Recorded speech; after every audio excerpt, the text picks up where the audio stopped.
A graça e a paz do nosso Senhor Jesus Cristo. Nós estamos começando o mês de maio, e o mês de maio é o mês da família, e por isso vocês vão me ver um pouquinho aqui esse mês, junto com o pastor Fábio. E a gente desenhou, pensou no conteúdo para que esse mês a gente venha trabalhar o tema família de um jeito que a gente vem entender o que é uma família saudável, o que significa ser uma família saudável. E nós chegamos a esse tema, família viva. Uma família saudável é uma família que está viva, é uma família que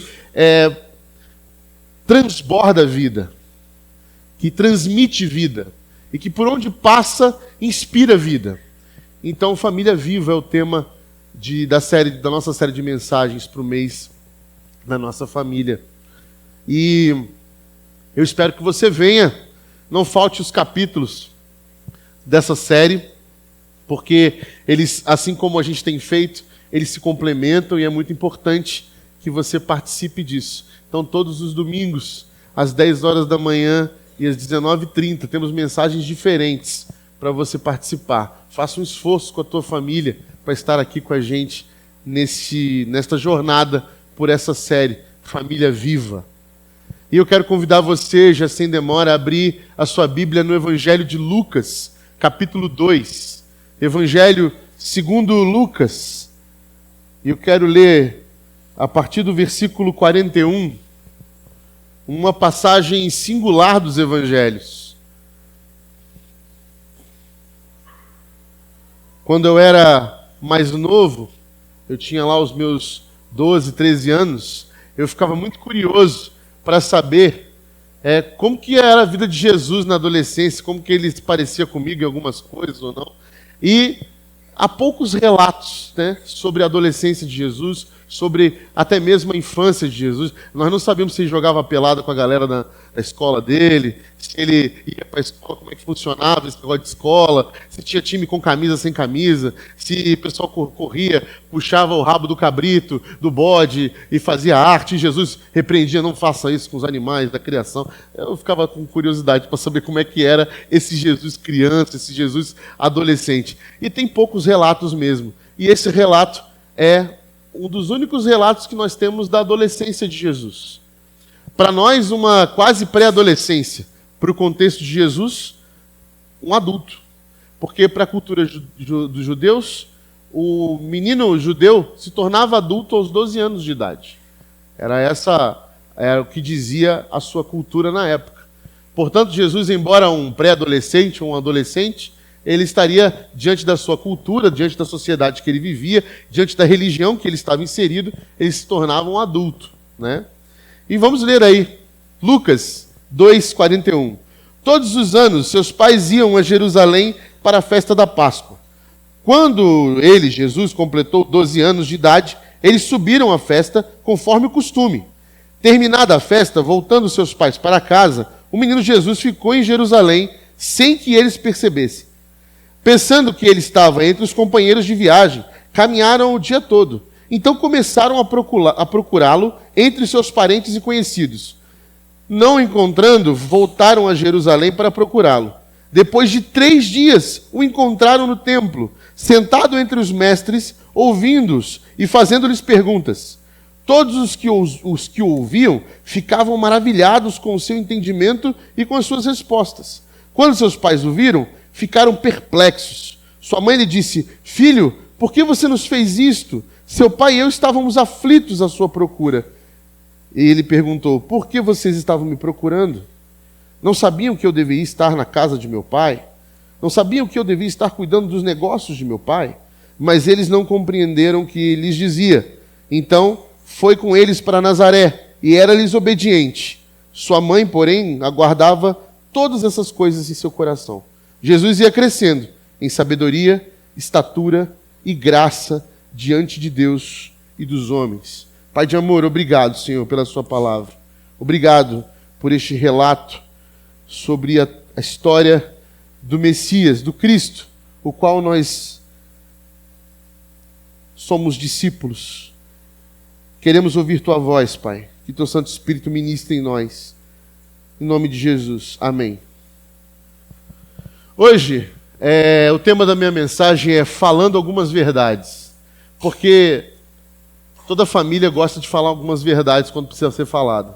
E na família, esse momento das verdades ela é muito importante. E eu vou falar um pouco sobre essa questão desses diálogos familiares. E o quanto é importante entender que o diálogo, as conversas familiares, elas precisam ter esse caráter dialogal. Então, eu começo conceituando para a gente o que é diálogo. Afinal, quando a gente fala sobre estabelecer verdades na nossa casa, a gente fala sobre colocar aquilo que eu aprendi para fora. Então, com a minha esposa, com os meus filhos, na minha casa, eu tenho algumas verdades a serem estabelecidas. Bom, a minha esposa também tem algumas verdades, que ela foi intuída, foi criada e trouxe essas verdades com ela. Os pais da minha esposa têm suas verdades. Os meus pais têm as suas verdades também sobre o lar, sobre a criação e sobre como se vive. Na Grécia Antiga, os gregos eles tinham essa cultura de conhecer as verdades e se estudar as verdades. Isso é uma questão que eles chamam de epistemológica, estudo da verdade. E no estudo da verdade, eles desenvolveram isso que nós chamamos de diálogo. E eles chamam isso de dialética grega. A dialética grega, ela é formada por 3 tipos de estabelecimento de verdades. Vamos de pouco de filosofia. O dogma, o debate e o diálogo. O dogma é a verdade absoluta. É quando se estabelece uma verdade que não se tem conversa, não há papo. Essa é a verdade e ponto final. Eu não estou disposto a negociar com você isso. É um dogma, é basilar, é preliminar e não há discurso sobre isso. É um sistema, é uma regra, é um algoritmo, é algo estabelecido e que não vai mudar. É imutável. São os dogmas. O debate, ele é constituído por 3 etapas. Ele já prevê que há uma verdade que pode ser contrariada. Então, o debate, na arena dos filósofos gregos, era muito comum. O Paulo participa de um debate muito famoso no Areópago, em que ele está com os epicureus, com os filósofos epicureus e os estoicos, e ele conversa com eles e fala sobre o Deus desconhecido. Né? Estabelece ali no altar do Deus desconhecido o Deus que nós cremos. E ele, com muita maestria, faz e participa de um debate filosófico grego. E ele entra nesse aspecto da dialética grega que nós chamamos de debate. E o que é o debate? Bom, eu apresento uma tese, o meu debatente apresenta uma antitese ou antítese, e no final nós temos uma síntese daquilo que foi debatido. Esse debate pode chegar a uma conclusão que vai favorecer um lado B ou um lado A, ou um lado C que surgiu nesse debate. Era muito enriquecedor e ajudava os alunos que estavam presenciando a aprenderem um pouco mais sobre o assunto que estava em debate. Às vezes os debates ficavam mais acalorados, né? Assim como nós hoje temos debates, né, acalorados, talvez não tão profundos, mas temos debates acalorados que a gente vê que o negócio sai um pouco do controle. Mas existia essa cultura que foi estabelecida nos tempos gregos. E a última, e menos agressiva, é o diálogo. E o diálogo é o quê? O diálogo ele não visa convencimento. Quando se tem o diálogo, você não está para que a sua verdade vença a sua outra verdade. O diálogo é uma tentativa de ajuste e uma tentativa de reconhecer o que há um ponto comum entre os lados que estão se conversando. O diálogo é uma troca, é uma forma de se somar conhecimento um ao outro. É como se a tua atmosfera, a tua ótica de mundo, de vida, somasse a minha e eu chegasse a uma outra verdade que talvez eu não conhecesse, porque eu vivo de um ponto de vista e você de outro, e a gente pode estabelecer um caminho comum.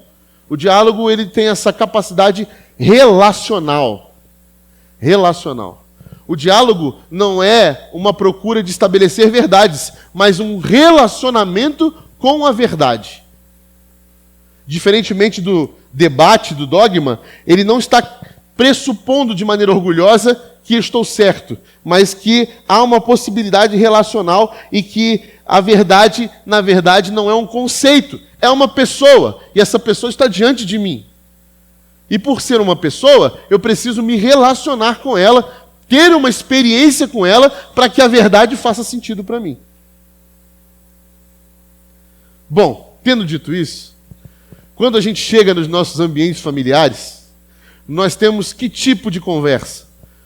Você vai falar assim, Rodrigo, que doideira é essa que você falou de debate da igreja? Pois é, toda conversa que a gente tem, todo tipo de papo que a gente tem, ele surge conceitualmente dentro dessas esferas.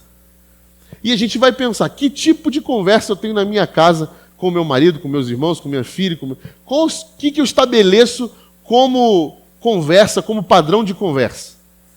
Né? Aí você vai falar para mim assim, Rodrigo, não tem nada disso aí não, é uma loucura lá em casa. Um fala, outro fala, não tem tese, não tem título, não tem nada. É só uma doideira, cada um joga, às vezes ninguém ouve ninguém, é uma gritaria, cada um vai para um lado e já vai. Ah, não. Lá em casa a gente tem uma conversa séria, né? Em que eu falo e os outros me escutam. Ah, não, mas lá em casa a gente preza pelo diálogo.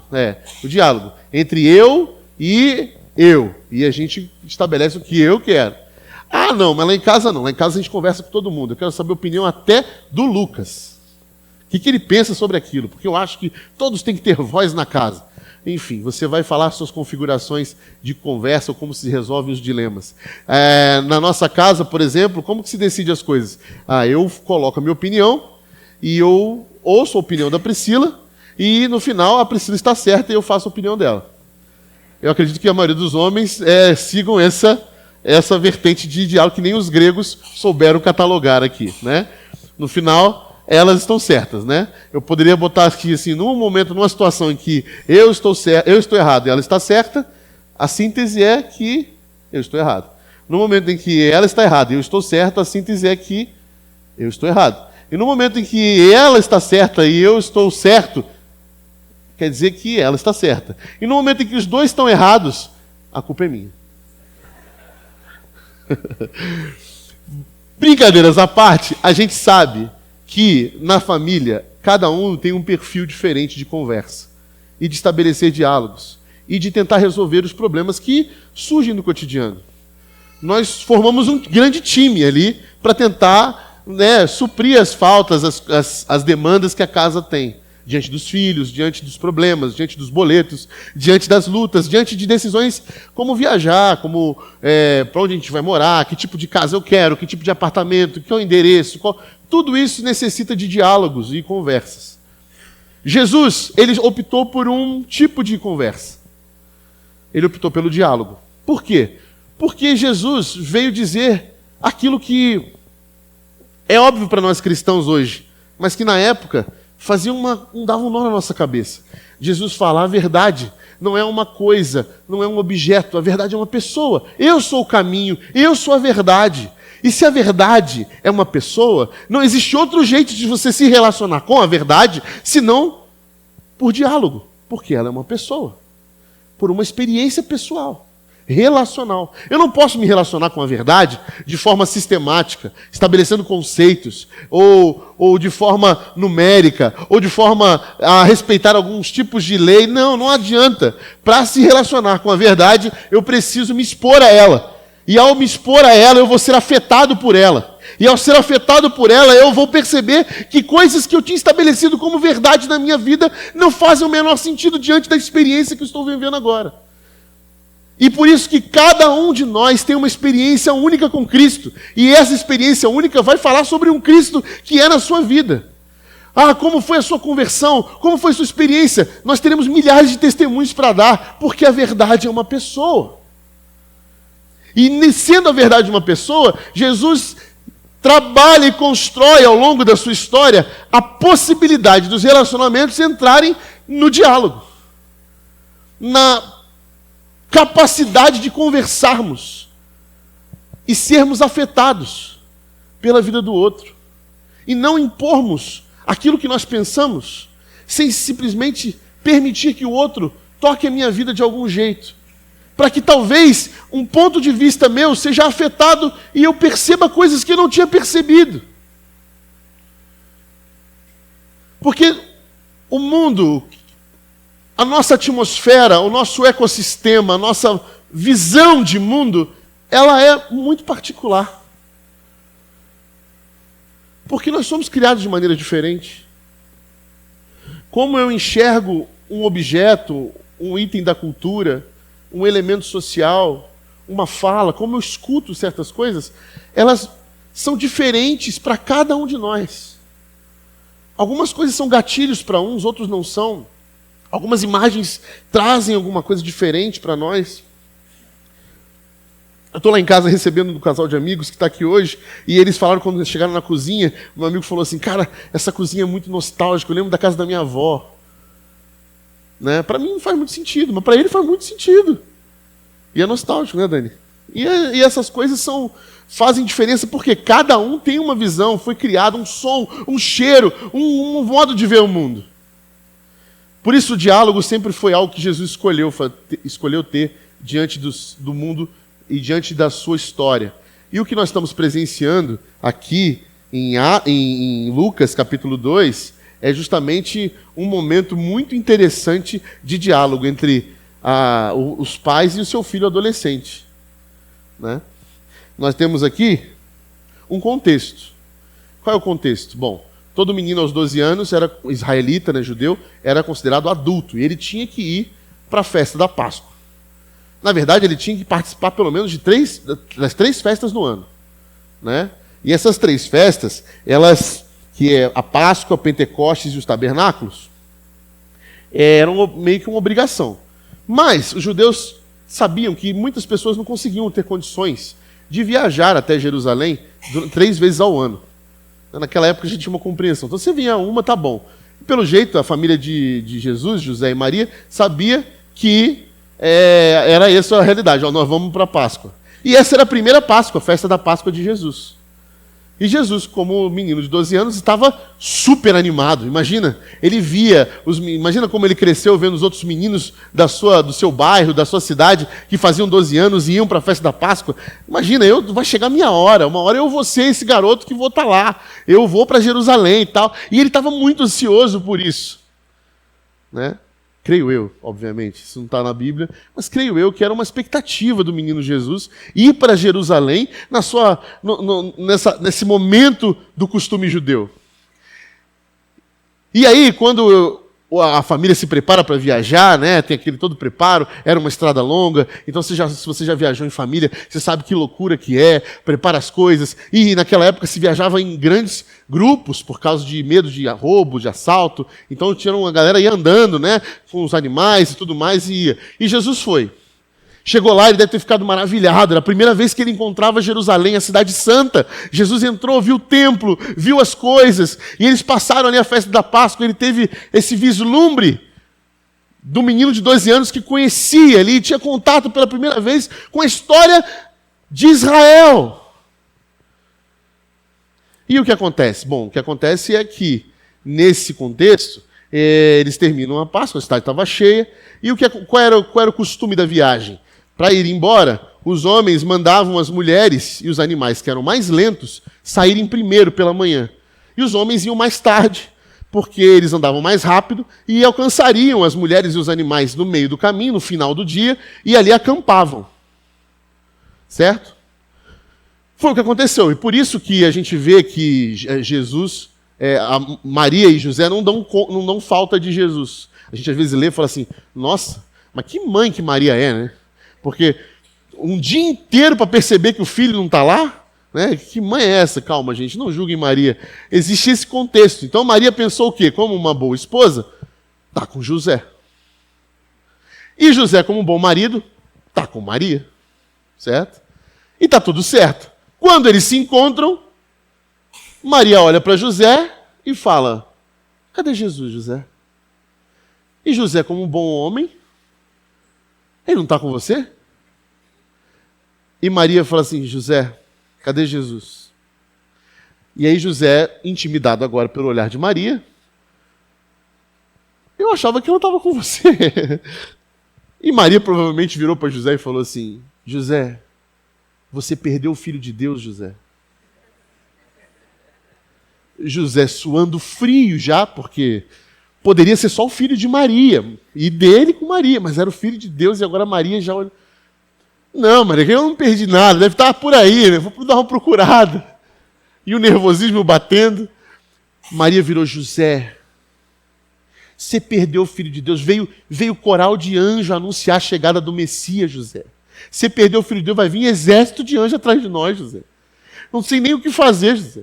Deus é onipresente, Deus é onisciente, ele já está sabendo, José. O que você fez, José? José, não fui eu não tenho nada a ver com isso. Eu achei que você ia trazer aquele nervosismo. E ele falou: vamos voltar para Jerusalém. Né? Mas hoje em dia, se eu não ligo para minha mãe hoje, que eu vou falar uma viagem com a Priscila, se eu não ligo para ela dizendo assim, cheguei, ela fica desesperada. Né? Imagina aquela época, Maria e José ficaram 3 dias procurando Jesus. 3 dias. 3 dias procurando Jesus. Maria e José assim: meu Deus, a salvação de Israel, do mundo, perdi. O que vão contar nessa história? E eles encontram Jesus, e encontram no templo, em Jerusalém. E quando encontram Jesus, imagina, a Bíblia fala que eles estavam perplexos, né? E eu acho que Lucas, ele foi muito gentil com Maria, né? Mas Maria deve ter chegado muito brava, como uma boa mãe. Né? Só não podia falar muita coisa, porque sabia que Jesus era o Messias, então ela ficou: teu filho.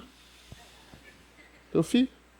Aí ela chegou para Jesus e falou: Jesus, filho, por que você fez isso com tua mãe e com teu pai?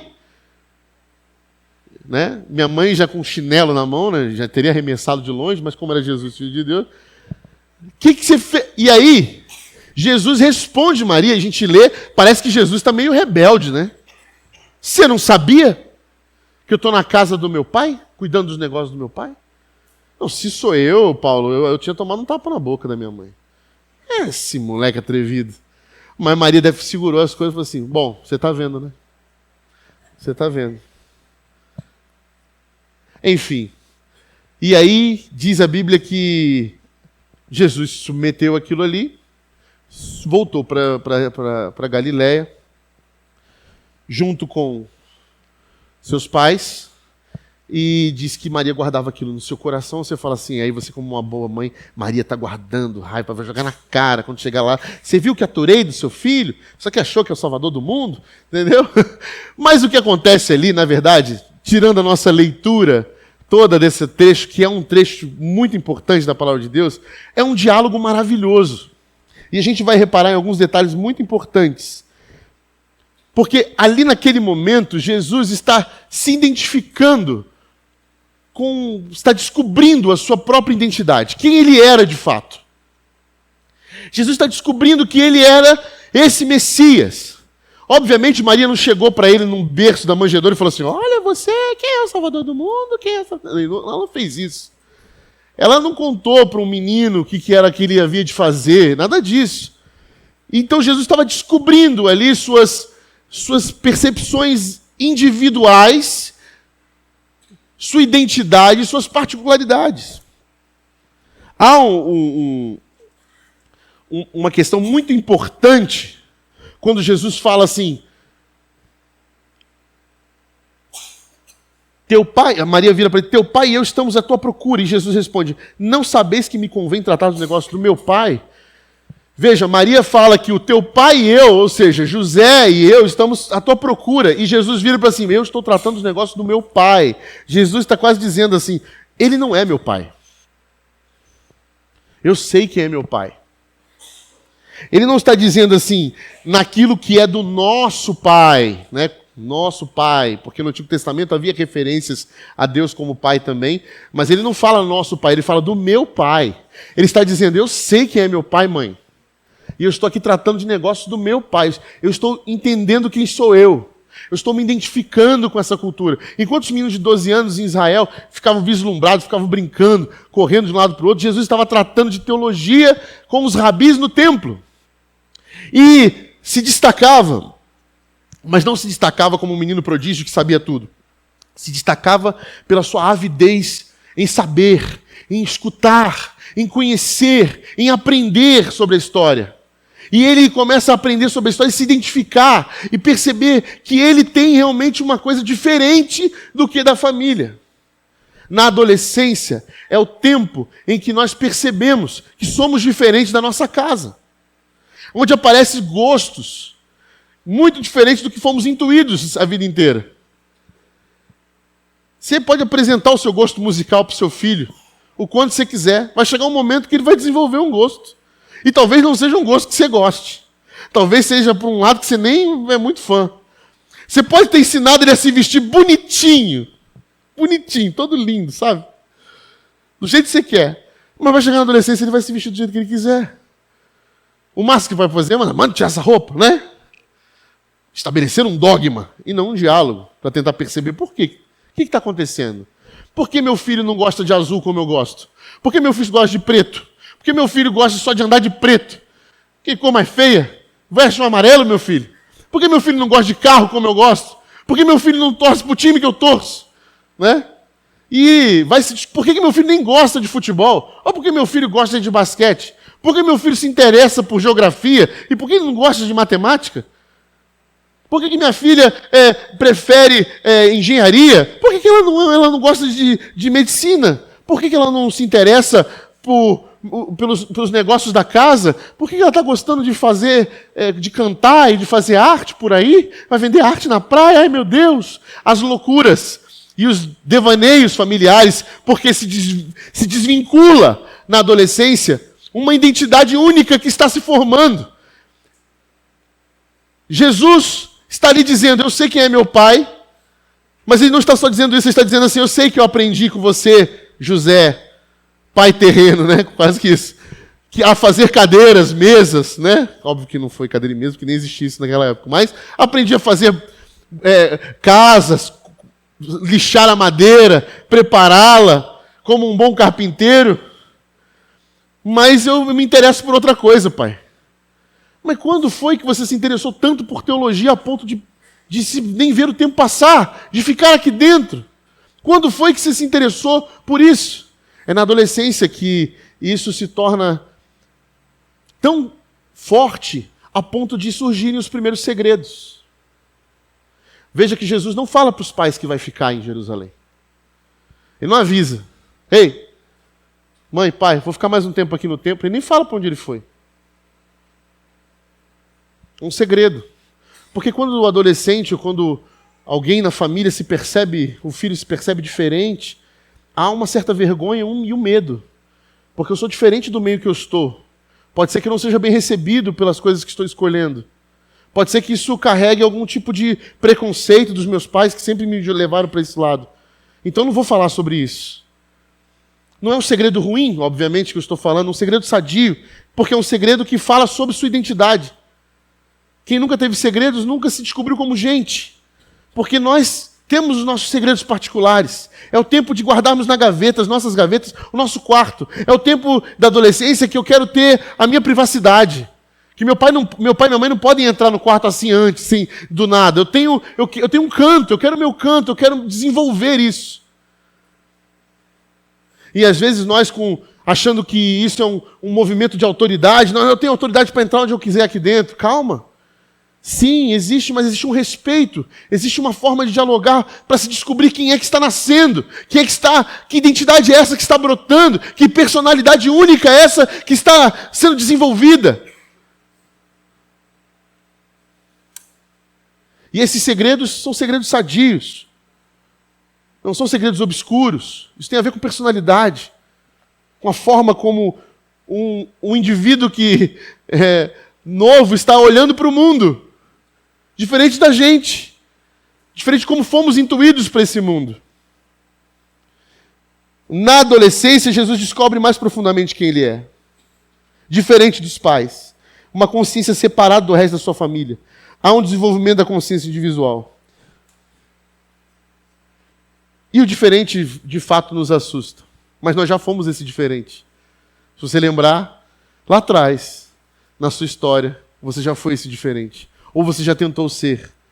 E talvez não teve tanto diálogo para se crescer e se desenvolver a sua identidade, que foi, ao menos, sendo desenvolvida a ponto.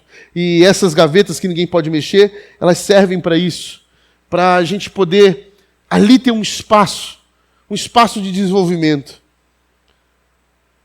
E os filhos começam a desenvolver um mundo onde o nosso acesso não é tão fácil. Não fique assustado. José, Maria e Jesus viveram isso. O Filho de Deus, o Messias, teve esse momento único. E isso é tão redentor para a gente aprender que é possível ter segredos sadios, é possível desenvolver uma maturidade, uma individualidade, sem precisar de tanto euforia, de tanto desespero, de tanto medo. E surge também os interesses, como falamos, da teologia, e ao mesmo tempo, aspectos da vida dele desabrocham de maneira absolutamente surpreendente. Porque no verso 47 e 48, a gente vai ver Jesus, os sábios do templo, os rabis, impressionados. E aí é como a gente fala assim, a gente chega, eu nem sei como é que esse menino aprendeu a fazer isso, eu nem sei como essa menina sabe fazer isso, de onde ela tirou, nem sei de onde veio esse talento todo para isso, de onde você está aprendendo isso, onde você está vendo isso, com quem você aprendeu isso. Coisas surpreendentes, né? Eu sou surpreendido pelos meus filhos diariamente, eles são bem novos, imagina quando chegarem nessa fase. Né? Há surpresas boas, há surpresas meio que a gente fica assim, mas há surpresas interessantíssimas. E há os primeiros problemas de comunicação, veja bem. Se você achava que só na casa tinha problema de comunicação, a família de Jesus tinha problema de comunicação. No verso 49 e 50, ele perguntou, por que vocês estavam me procurando? Né? Não sabiam que eu devia estar na casa do meu pai? Mas eles não compreenderam o que Jesus disse. A história não termina feliz. A gente entendeu, é verdade, Jesus. Não, eles não compreenderam. A história termina, Maria e José não entenderam o que Jesus está dizendo. Jesus não ficou surpreso porque eles não sabiam. Houve um problema de comunicação e que, ok, acabou. Então, se você acha que você tem problema de comunicação na sua família, vai ter problema de comunicação mesmo, porque a família de Jesus tinha problema de comunicação. E porque as gerações têm dificuldade de se comunicar. Não só pelo fato de que a visão de um mundo é diferente da sua. Mas isso não era um motivo para que Jesus, por exemplo, não se fazer entendido, mas de se submeter aos pais. Então, Jesus teve problema de se fazer entendido, de se comunicar na sua adolescência, e Maria teve dificuldade de entender o que o garoto estava dizendo. Mas a sua resolução de conflito passa por esse caminho do diálogo. E esse diálogo chega a trazer que, apesar dos segredos, apesar de interesses pessoais não conhecidos, apesar de aspectos da vida que surpreendem os pais, apesar de dificuldade de se fazer entender, no verso 51 havia nele uma necessidade de mostrar uma submissão singela, que apesar disso tudo, Jesus era submisso aos pais. Apesar de não entender, apesar dele não ser entendido, apesar de segredos sadios, apesar de toda essa problemática de quase a gente ter perdido o Salvador do mundo num momento familiar, numa viagem em família, a gente tem Jesus se submetendo. E os pais dando espaço para ele, sabendo que ele precisava desse espaço de desenvolvimento. Maria guarda as coisas do seu coração. Então foi com eles para Nazaré, e era-lhes obediente. Sua mãe, porém, guardava essas coisas em seu coração. Maria não sai do templo em completa alegria por ter reencontrado o filho, mas meditando. Porque famílias que dialogam estão passando sempre por esse processo de reflexão. Pode haver embates, pode haver falta de comunicação, pode haver conflitos, mas nós nos submetemos ao diálogo. Isso se chama alteridade. Quando eu entendo que o outro é totalmente outro, e não tem como eu pensar que o outro faria o que eu faria. Porque o outro é outro. Eu não posso falar para Priscila assim, porque se eu fosse você, você não é. A Priscila é totalmente diferente de mim. Eu sou totalmente diferente da Priscila. Nós teremos reações diferentes. Meus filhos são totalmente diferentes de mim. São indivíduos que estão desenvolvendo, por mais que sejam criados por mim e pela Priscila, os três estão desenvolvendo personalidades completamente diferentes. E eles são totalmente outro. Eles vão reagir aos conflitos, aos problemas de comunicação de maneira diferente. Porque são totalmente outro. E o diálogo serve para a gente entender que olhar é esse que eles estão tendo? Ou tentar tocar essas atmosferas de algum jeito, para que eu consiga estar presente no mundo dos meus filhos, ou no mundo da minha esposa, e saber de forma singela que aquilo ali faz parte de conhecer indivíduos diferentes que se relacionam, porque a verdade, ela é uma pessoa e ela exige de nós relacionamento. Uma família viva, uma família saudável, ela exige de nós um diálogo, porque diálogo pressupõe relacionamento. E aí nasce esse outro sentimento, esse outro conceito que é a empatia, que é eu me solidarizar pela dor do outro. Eu me solidarizar pelo que o outro vive. É no diálogo que a gente consegue estabelecer compreensão. Comunicação, ela passa a ter um valor mais claro. Eu entendi isso. Você entendeu isso. Bom, então o que aconteceu aqui? Tivemos um problema de comunicação. Vamos pensar sobre isso para melhorar na próxima. E o que mais acontece nos conflitos familiares são isso. São problemas de comunicação. Por isso o diálogo está aí para resolver esses problemas. E o segredo? O segredo é sadio. O interesse pessoal não é pela prostituição de si mesmo, mas é uma faceta bonita da vida, que começa a ser desenvolvida. E as surpresas dos pais? Elas não precisam ser sustos, podem ser boas surpresas. E a dificuldade de se fazer entender não precisa gerar crise, nem quebradela, ela pode ser resolvida com essa submissão singela na vida, mas faz parte dessa autocompreensão. E o mais importante que Maria sentiu naquele dia, Maria foi atrás de seu filho, o filho perdido, que durou 3 dias para encontrar. E quando ela encontra, ela percebe que o filho dela não é uma posse dela. Porque ela fala, teu pai e eu. E eu falei, mãe, eu estava envolvido nos negócios do meu pai. Maria sai de lá com a palavra meu pai de Jesus na cabeça,